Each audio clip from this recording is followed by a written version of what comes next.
میں ادھیڑ عمر کا ہوا تو میری طبیعت اکثر خراب رہنے لگی۔ میری بہو مجھے کھانا اور دوا وغیرہ دیتی اور جب بھی میرے کمرے میں آتی تو اپنا دوپٹہ اتار دیتی۔ میں بیٹی سمجھ کر نظریں نیچی کر لیتا۔ جب میرا بیٹا گھر پر نہ ہوتا تو میرے کمرے میں ہی سو جاتی کیونکہ میری طبیعت خراب رہتی تھی۔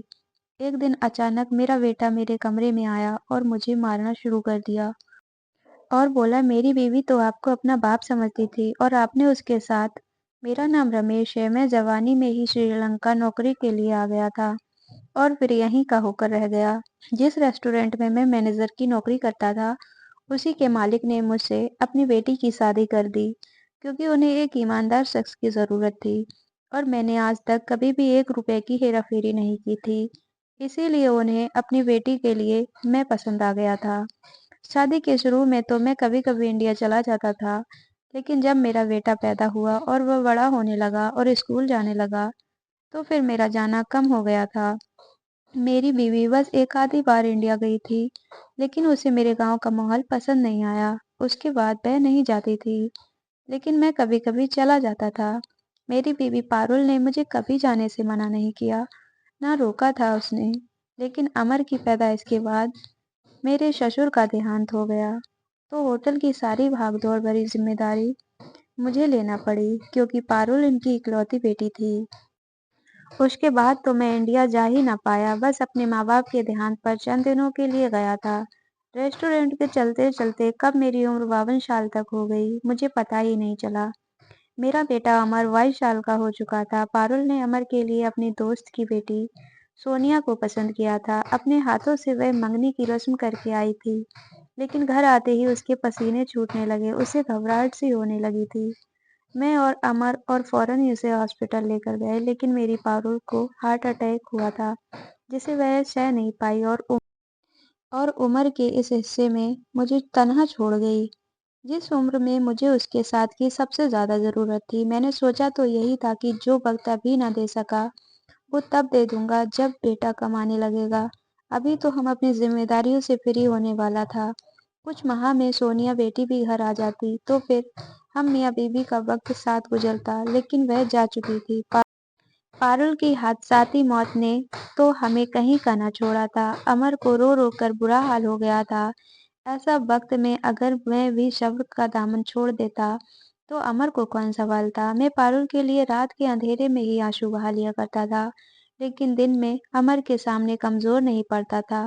سونیا بیٹی سے میں نے امر کی شادی 1 ماہ کے اندر کر دیا تھا کیونکہ پارول کے بعد ہم باپ بیٹے کو سنبھالنے والا اور کوئی نہ تھا۔ میں بیمار رہنے لگا تھا، گھر کے کام کو سنبھالنا مشکل ہو گیا تھا۔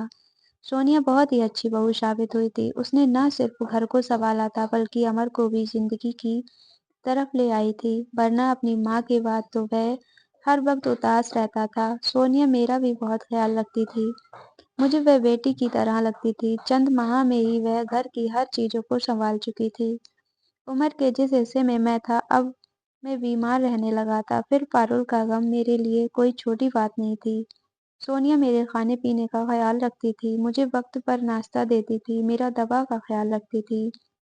پارول کے بعد مجھے بغیر نیند کی دوا کے نیند نہیں آتی تھی، اسی لیے میں دوا کھا کر سو جاتا تھا۔ شام کو جب اٹھتا تھا تو سونیا میرے لیے پھل کاٹ لیتی تھی، کہنے لگتی آپ کو اپنی ذرا سی بھی پرواہ نہیں ہے، آپ بہت کمزور ہوتے جا رہے ہو۔ وہ مجھے سیب کاٹ کر دینے لگتی، ساتھ ساتھ مجھ سے ادھر ادھر کی باتیں بھی کرتی رہتی۔ مجھے اپنا گھر کا سورگ لگنے لگا تھا لیکن یہ سلسلہ بس چند ماہ کا ہی تھا۔ ایک بار ہمارے گھر سونیا کی دوست اس سے ملنے آئی، شکل سے کافی تیز ترار سی لگ رہی تھی۔ اس سے کہنے لگی تم نے سسر کو بھی گھر پر رکھا ہوا ہے، ارے تم تو اپنی شادی کے شروع کے دن بھی انجوائے نہیں کر سکتی، مجھے تو لگتا ہے کہ تم ہنی مون پر بھی نہیں گئی ہوگی۔ بھائی اولڈ ہاؤس کس لیے بنے ہوئے ہیں شہر میں نے تو شادی کے بعد اپنے ساس سسر کو وہیں بھیج دیا تھا۔ سونیا نے پہلے مجھے دیکھا پھر اپنے دوست کو دیکھ کر نہیں میں سے ہلانے لگی۔ میں اسی وقت اپنے کمرے سے باہر آ رہا تھا، اس کی دوست کی باتیں سن کر مجھے غصہ آنے لگا۔ میں نے کہا اے لڑکی، تم کیا میری بہو کو غلط باتیں سکھا رہی ہو، چلو نکلو میرے گھر سے باہر۔ میں نے سونیا کے دوست سے غصے سے کہا، وہ مجھے دیکھ کر بوکھلا سی گئی تھی لیکن بہت جلدی سنبھل گئی۔ سونیا کچھ نہیں بولی۔ وہ لڑکی مجھ سے بھی بدتمیزی کرنے لگی، کہنے لگی آپ مجھ سے تمیز سے بات کریں۔ میں نے کہا اگر تم 2 منٹ کے اندر گھر سے باہر نہیں نکلی تو میں تمہیں دھکے مار کر نکال دوں گا۔ وہ میرے گھر سے نکل گئی۔ میں نے سونیا کو بھی ڈانٹ دیا کہ آئندہ تمہاری کوئی بھی دوست ہمارے گھر نہیں آئے۔ سونیا کو شاید میری یہ بات اچھی نہیں لگی۔ اس نے مجھے کچھ نہیں کہا، لیکن کچھ دنوں کے بعد ہی مجھے باہر کے کمرے سے بحث کی آوازیں آنے لگی۔ سونیا اس سے ہنی مون پر جانے کی ضد کر رہی تھی، کہہ رہی تھی کہ شادی کے بعد وہ گھر کے کام کاج میں لگ گئی ہے، اپنی زندگی انجوائے نہیں کر رہی۔ امر بھی اسے وقت نہیں دیتا، اسے بس ہر حال میں ہنی مون پر جانا ہے۔ امر اسے پیار سے سمجھا رہا تھا کہ میرے پاپا بیمار رہتے ہیں، اسی لیے میں تمہیں کہیں بھی نہیں لے کر جا سکتا۔ انہیں وقت پر کھانا اور دوا چاہیے ہوتی ہے۔ ہاں تو تم نے انہیں گھر پر کیوں پال رکھا ہے؟ انہیں اولڈ ہاؤس میں چھوڑ آؤ، وہیں ان کی اچھی کیئر ہوگی۔ میں کچھ نہیں جانتی، وہاں مجھے جانا ہے۔ اس بات پر ایک تھپڑ کی آواز مجھے سنائی دی تھی۔ سونیا کی باتوں نے مجھے تکلیف تو بہت پہنچائی تھی، لیکن تھپڑ کی آواز سن کر بھی مجھے افسوس ہوا تھا۔ وہ کہنے لگا خبردار جو تم نے آئندہ اولڈ ہاؤس کا نام بھی لیا تو میں تمہیں لے کر کہیں نہیں جاؤں گا، امر نے غصے سے کہا تھا۔ اس کے بعد تو سونیا کا رویہ مجھ سے بدلنے لگا تھا۔ وہ امر کے سامنے تو مجھ سے بہت پیار جتاتی تھی، لیکن اس کے گھر جاتے ہی جب کچن میں برتن دھونے لگتی تو سنک میں برتن پٹک پٹک کر پھینکنے لگتی۔ میں اس وقت لاؤنج میں ٹی وی دیکھ رہا ہوتا تھا اور کچن لاؤنج میں ہی تھی، اس لیے برتن کے شور سے مجھے اندازہ ہونے لگا کہ وہ غصے میں یہ برتن پٹک پٹک کر مار رہی ہے۔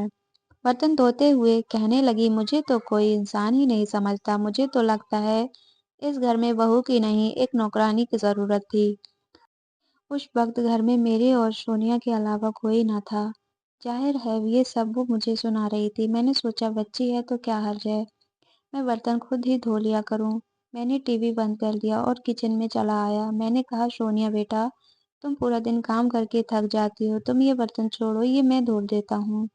میری بات سن کر اس نے فوراً سے برتن چھوڑ دیے اور اسی وقت غصے میں اپنے کمرے میں چلی گئی۔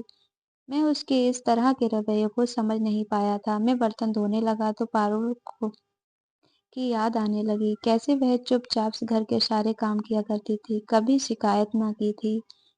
میں نے سارے برتن دھو دیے اور پھر میں کمرے میں چلا گیا۔ سونیا نے اب مجھے ناشتہ کھانا بھی دینا چھوڑ دیا تھا۔ کئی گھنٹے میں بھوکا بیٹھا رہتا۔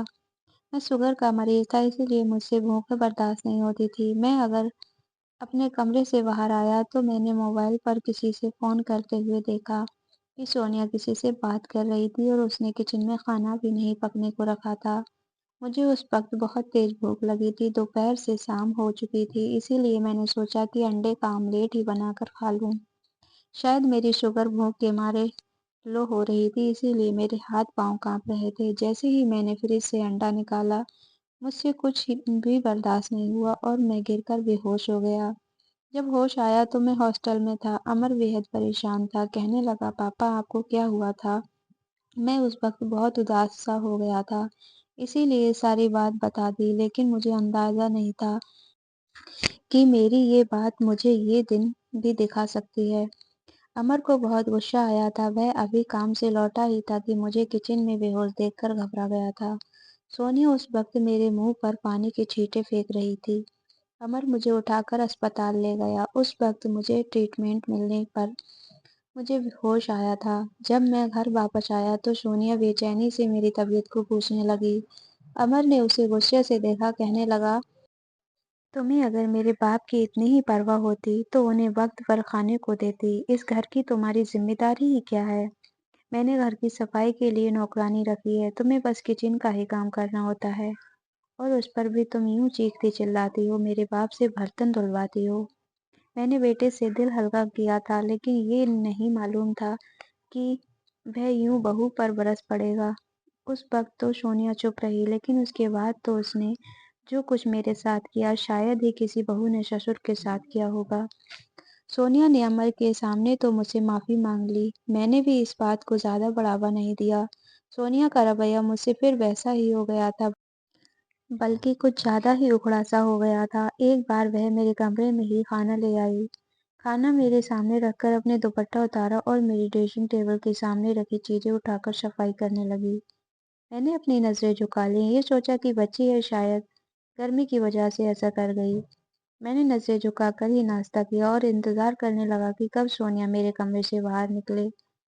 لیکن وہ ایک میرے کمرے کے بے فضول سے کام کرنے لگی۔ کبھی ٹیبل کے دراز کو کھول کر الگ الگ چیزیں نکال کر دراز کو ٹھیک کرنے لگی، کبھی ڈریسنگ کے سامنے رکھی چیزوں کو صاف کرنے لگی۔ میں نے اس کی طرف دیکھے بنا کہا، بیٹا تم کچن کا کام سنبھال لو، یہ سب کام تو نوکرانی بھی کر کے جاتی ہے۔ میری بات سن کر وہ میرے پاس آ کر میرے بیڈ پر بیٹھ گئی۔ میں اس کے اتنے قریب بیٹھنے پر پریشان سا ہوا تھا۔ میرا ہاتھ پکڑ کر مجھ سے کہنے لگی، میں اپنے پچھلے رویے کی وجہ سے بہت شرمندہ ہوں، آپ مجھے معاف کر دیں۔ وہ بڑی شرمندگی سے اسے کہہ رہی تھی۔ میں نے کہا، بیٹا میرا دل میں تمہارے لیے ایسی کوئی بات نہیں ہے۔ ایک بار میں لاؤنج میں بیٹھا ٹی وی دیکھ رہا تھا۔ سونیا کچن میں کھانا بنا رہی تھی، امر بھی آنے والا تھا۔ وہ مجھے سونیا کے چیخنے کی آوازیں آنے لگی۔ میں بھاگتا ہوا کچن میں آیا۔ سونیا کے دوپٹے پر آگ لگ گئی تھی، وہ خوف سے چیخ رہی تھی۔ جب میں کچن میں پہنچا تو یہ دیکھ کر میں خود بھی بدحواس سا ہو گیا۔ میں نے اس کے گلے سے دوپٹہ اتار کر دور پھینک دیا کیونکہ اس پر آگ لگی ہوئی تھی۔ وہ شاید بہت گھبرائی ہوئی تھی، اسی لیے بدحواسی کے عالم میں تھی، اسی لیے میرے ساتھ لگ گئی۔ میں اسے بیٹی کی طرح ساتھ لگائے تسلی دے رہا تھا۔ جب امر گھر میں داخل ہوا وہ ہمیں دیکھ کر ایک دم چونک گیا۔ سونیا رو رہی تھی۔ سونیا امر کو دیکھ کر اس کے گلے لگ گئی۔ وہ اس سے رونے کی وجہ پوچھنے لگا، لیکن شاید وہ گھبرائی ہوئی تھی، اسی لیے اس کے منہ سے شبد نہیں نکل رہے تھے۔ میں نے کہا، سونیا کچن میں کام کر رہی تھی، اس کے دوپٹے کو آگ لگ گئی تھی، اس لیے گھبرا گئی ہے۔ سونیا امر کے ساتھ لگے روئے جا رہی تھی، کہنے لگی، جو پاپا کہہ رہے ہیں وہ سچ ہے، آپ انہی کی بات پر اعتبار کرو کیونکہ وہ سچ ہے۔ امر نہ جانے کیوں مجھے سونیا کا اندازہ کچھ عجیب سا لگ رہا، جیسے وہ اس بات پر نہ جانے کیا ظاہر کرنا چاہ رہی ہے۔ بعد میں امر نے سونیا سے کہا کہ وہ پریشان نہ ہو، وہ بازار سے کھانا لے آئے گا۔ اس کے بعد نہ جانے کیوں لیکن میں دن بہ دن کمزور ہونے لگا، بیمار رہنے لگا۔ جیسے ہی دوپہر کے کھانے کے بعد دوا کھاتا مجھے نیند آنے لگتی، اسی لیے میں اب لاؤنج میں نہیں بیٹھ پاتا تھا، زیادہ تر اپنے کمرے میں ہی رہنے لگا تھا، یہاں تک کہ کبھی کبھی تو امر کے آنے کی بھی مجھے خبر نہیں ہوتی تھی۔ اکثر جب دوپہر کے بعد میں سوتا تو میری آنکھ رات کو ہی کھلتی تھی، تب تک سونیا اور امر کھانا کھا چکے ہوتے تھے۔ میں اٹھتا تھا تو وہ دونوں اپنے کمرے میں جا چکے ہوتے تھے۔ میں خود ہی کھانا گرم کر کے کھا لیتا اور دوا کھا کر لیٹ جاتا۔ ایک بار امر کو کام کے سلسلے میں دوسرے شہر جانا پڑا، وہ 2 دن کے لیے گیا تھا۔ جب ایک رات میں گہری نیند میں سو رہا تھا کہ میرا دروازہ بری طرح سے کھٹکھٹایا گیا۔ میں نے دروازہ کھولا تو سامنے سونیا گھبرائی ہوئی کھڑی تھی، کہنے لگی، پاپا مجھے اکیلے میں ڈر لگ رہا ہے، میں آپ کے کمرے میں سو جاؤں؟ امر گھر پر نہیں تھا اور سونیا کو یوں اپنے کمرے میں سلانا مجھے غیر مناسب لگ رہا تھا۔ میں نے کہا، بیٹا یہ غیر مناسب بات ہے، تمہیں گھبرانے کی کوئی ضرورت نہیں ہے، میں گھر پر ہی ہوں۔ وہ کہنے لگی، آپ شاید مجھے اپنی بیٹی نہیں سمجھتے، حالانکہ میں اپنے روکھے رویے کے لیے آپ سے معافی مانگ چکی ہوں، لیکن مجھے لگتا ہے آپ نے مجھے دل سے معاف نہیں کیا۔ میں آپ کو کیسے یقین دلا دوں کہ میں آپ کو اپنے سگے باپ جیسا ہی سمجھتی ہوں، اور اس وقت امر بھی نہیں ہے، مجھے اپنے کمرے میں ڈر لگ رہا ہے۔ میں نے کہا، میں نے تمہیں دل سے معاف کر دیا ہے، لیکن میں یہ سمجھ نہیں پا رہا تھا کہ اسے انکار کیسے کروں۔ وہ رونے لگی، کہنے لگی، اگر میں آپ کی سگی بیٹی ہوتی تو کیا آپ مجھے اپنے کمرے میں سونے سے انکار کر دیتے؟ آپ مجھے شاید بیٹی نہیں سمجھتے۔ میں نے کہا، ایسا بات نہیں ہے، تم آ جاؤ۔ وہ اندر آ گئی اور صوفے پر جا کر لیٹ گئی۔ میں اپنے بیڈ پر سو گیا، میری آنکھ کمرے کی تیز دستک پر کھلی تھی۔ میں اٹھ کر بیٹھ گیا، سونیا بھی اٹھ گئی۔ اس نے صوفے سے اٹھ کر دروازہ کھولا تھا، سامنے امر کو دیکھ کر وہ اس کے ساتھ لگ گئی اور رونے لگی، کہنے لگی، تم کیوں مجھے چھوڑ کر چلے جاتے ہو اکیلا گھر پر؟ سونیا کے بات پر امر نے مجھے نہ جانے کن کن نظروں سے دیکھا تھا کہ میں گھبرا سا گیا تھا۔ میں نے کہا، امر تم اسی شہر میں رہا کرو، سونیا رات کو ڈر جاتی ہے، اور تم بھی جانتے ہو کہ مجھے اکیلے سونے کی عادت ہے، میں اسے اپنے کمرے میں نہیں بلا سکتا۔ میری بات پر وہ کہنے لگا، پھر آج کیوں بلا لیا؟ اس کی بات اور لہجہ اندازہ مجھے عجیب سا لگا۔ میں نے کہا کہ وہ ڈر رہی تھی، رو رہی تھی، اسی لیے میں نے اسے کہا کہ آ جاؤ، صوفے پر لیٹ جاؤ۔ میری بات پر سونیا نے تعجب کا اظہار کیا، کہنے لگی، جی ہاں، صوفے پر یہ کہہ رہے ہیں؟ پھر وہ خود ہی سہم کر اس بات میں سر ہلا کر امر سے کہنے لگی، ہاں امر ٹھیک کہہ رہے ہیں، انہوں نے مجھے کمرے میں نہیں بلایا تھا۔ یہ کہہ کر وہ نہ جانے کیوں بدحواس ہوتی ہوئی کمرے سے باہر نکل گئی۔ امر نے کہا تو کچھ نہیں، لیکن اب اس کا رویہ مجھے سے کچھ اکڑا اکڑا رہنے لگا تھا۔ وہ مجھ سے کام سے واپس لوٹ کر بھی بات نہیں کرتا تھا، کھانا کھاتے ہی اپنے کمرے میں چلا جاتا۔ ایک بار سونیا کی طبیعت خراب ہو گئی تو امر اسے ڈاکٹر کے پاس لے گیا۔ جب واپس آئے تو سونیا روتی ہوئی اپنے کمرے میں چلی گئی۔ مجھے یہ دیکھ کر تعجب سا ہوا کہ ایسا بھی اسے کیا ہو گیا۔ ابھی میں یہ سوچ ہی رہا تھا کہ امر نے میرا گریبان پکڑ لیا، کہنے لگا، پاپا آپ کو شرم نہیں آئی میری بیوی کے ساتھ ایسا گھناؤنا کھیل کھیلتے ہوئے؟ وہ آپ کو اپنا باپ سمجھتی ہے اور آپ نے اس کی عزت خراب کر دی۔ امر بہت غصے میں مجھے جھنجھوڑ کر رکھ رہا تھا۔ میں نے کہا، میرا گریبان چھوڑو۔ اس کے بعد میں نے امر سے کہا کہ تم ہوش میں تو ہو؟ کیا کہہ رہے ہو؟ سونیا میری بیٹی ہے، میں اسے اپنی بیٹی کی طرح سمجھتا ہوں، اور تم اپنے باپ پر ایسا گھٹیا الزام لگا رہے ہو۔ وہ کہنے لگا، باپ بھی تو اپنی حرکتوں پر غور کرے۔ میں نے خود کئی بار سونیا کو روتے ہوئے آپ کے کمرے سے باہر نکلتے دیکھا ہے۔ جب بھی میں کام سے واپس گھر آتا ہوں سونیا آپ کے کمرے میں ہوتی ہے، اور میرے گھر آنے کے بعد بنا دوپٹے کے روتے ہوئے وہ آپ کے کمرے سے نکلتی ہے۔ آپ کیا کرتے ہیں میری بیوی کے ساتھ؟ آپ اسے دھمکیاں دیتے ہیں کہ اگر اس نے مجھ سے کچھ کہا تو آپ مجھ سے طلاق دلوا دیں گے، کیونکہ میں آپ کا بیٹا ہوں، اس لیے جو آپ کہیں گے بنا سوچے سمجھے میں وہی کروں گا۔ وہ مجھ سے چلا چلا کر کہہ رہا تھا۔ مجھے تو اپنے کانوں پر یقین نہیں ہو رہا تھا۔ وہ لڑکی میرے ساتھ کیا کھیل کھیل رہی تھی؟ وہ مجھے دوپہر کے کھانے میں نیند کی دوا دیتی تھی۔ جب میں سو جاتا تو وہ امر کے آنے سے پہلے جان بوجھ کر میرے کمرے میں بنا دوپٹے کے باہر نکل کر امر کو شک میں ڈال چکی تھی۔ میں نے کہا، وہ جھوٹ بول رہی ہے، مجھے اس بات کا پتہ نہیں ہے، کیونکہ میں نیند کی دوا کھا کر سو رہا ہوتا ہوں۔ وہ کہنے لگا، بس بھی کر دو پاپا، کبھی آپ جان بوجھ کر اسے اپنے قریب کرنے کے لیے اس کے دوپٹہ جلا دیتے ہیں، تو کبھی کوئی بہانہ میرے سامنے پیش کرتے ہیں۔ میں اندھا نہیں ہوں، آپ ہوش میں ہوتے ہیں، چند دن پہلے بھی آپ ہوش میں تھے۔ آپ جانتے ہیں آپ نے میرے ساتھ کیا کیا ہے؟ آپ نے مجھے جیتے جی مار ڈالا۔ یہ کہہ کر وہ رونے لگا، کہنے لگا کہ میری بیوی پریگننٹ ہے اور آپ کے بچے کی۔ یہ لفظ میرے منہ پر جلت کا بہت بڑا تماچا تھے۔ میں نے امر کے منہ پر تھپڑ مار دیا۔ میں نے کہا، بدتمیز، اتنا بڑا الزام لگاتے ہوئے تجھے شرم نہیں آئی؟ وہ تمہاری بیوی ہے۔ وہ کہنے لگا کہ میں بانجھ ہوں، میری رپورٹ یہ کہتی ہے کہ میں باپ نہیں بن سکتا، نہیں تو میری بیوی پریگننٹ کیسے ہو سکتی ہے؟ آپ گھر پر ہوتے ہیں، مجھے جواب دیں، میں کیا سوچ سکتا ہوں؟ کیسے اس بات کا یقین کر لوں کہ آپ سچ ہیں؟ میں نے اسے کوئی جواب نہیں دیا۔ میں چپ چاپ اپنے کمرے میں آ گیا، اپنے کپڑے ایک بیگ میں ڈالے اور بیگ سمیت اپنے آنسو صاف کرتے ہوئے گھر سے باہر نکل گیا۔ امر نے مجھے ایک بار بھی روکا نہیں تھا۔ میں اولڈ ہاؤس میں آ چکا تھا، کیونکہ میں جان چکا تھا کہ یہ سارا کھیل مجھے گھر سے نکالنے کے لیے ہی رچایا گیا تھا۔ میرے جیسے اور بھی بہت سارے بوڑھے وہاں اپنے بچوں کے غلط رویے کی وجہ سے آ کر رہ رہے تھے۔ مجھے یاد آنے لگا کہ شاید یہ میرا ہی کرم ہے۔ پارول سے شادی کے بعد میں نے بھی انڈیا کا رخ نہیں کیا تھا۔ میرے ماں باپ بوڑھے ہو گئے تھے، بار بار مجھ سے کہتے تھے، ایک بار آ کر اپنی شکل دکھا جا، ہماری زندگی کا کوئی بھروسہ نہیں ہے، کیا مرنے سے پہلے بھی تمہاری شکل دیکھنے کو نہیں ملے گی؟ لیکن اس وقت مجھے اپنے بیٹے کی فکر لگی رہتی تھی۔